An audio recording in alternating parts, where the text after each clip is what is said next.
Hello and welcome to In the Word. My name is Jacob Toman and I am one of the pastors at Ada Christian Reformed Church. And In the Word is a weekly ministry that we put on here at Ada Christian Reformed Church to help guide you through reading through the Bible over the course of a couple of years. And so we take one chapter at a time each day, and that breaks down into basically being 5 chapters for 5 days of the week. And then generally, I encourage folks who are attending Ada CRC to read the passage that we'll be preaching on Sunday on an additional day. And so that gets you through a 7-day reading plan throughout the week. With this reading plan, we get through the whole Bible in about 4.5 years together. This week, we conclude our reading through the first book of the Bible as we're covering Genesis chapters 46 through 50. The book of Genesis started with a very broad introduction, telling us about the beginning of the world, the stars, the flora and fauna, and our own beginning as human beings. While many different beginnings are told throughout Genesis, the main character in the whole book has had no beginning. God is showcased throughout Genesis as the one who was there even before all of these other beginnings. And God is the central character to Genesis and to the whole Bible. God's promises to Adam and Eve, Noah, Abraham and Sarah, Isaac and Jacob have taught us of God's gracious, loving, good character. And with each chapter we've read so far, the question has hung around in the background. How would God's promises be fulfilled?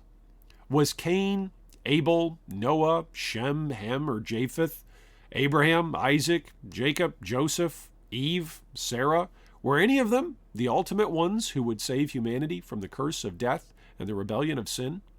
Did any of these flawed and fallen mortals achieve righteousness on their own for themselves or for their descendants? God's great promise that was made early on in Genesis still hangs in the balance as the book comes to a close. The first promises of God were made in the context of a garden, and by the end of the book, we see famine ravishing creation. Our history began with a family surrounded by goodness and beauty and plentiful provision in the Garden of Eden. And the book of Genesis ends with death. Death caused by famine, deaths caused by old age, and the human lifespan being cut from many centuries long to being considered old within only a handful of decades. In the beginning, started so well. Everything was good. And yet here we are, in Genesis 50, with funeral arrangements and the death of yet another in the lineage of Adam. Will sin and death forever reign supreme among humans?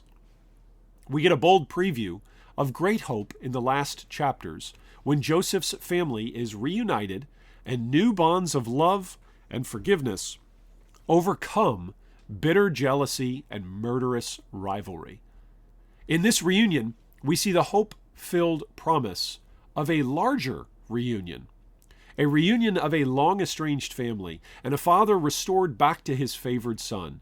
These are previews for us of the heart of God.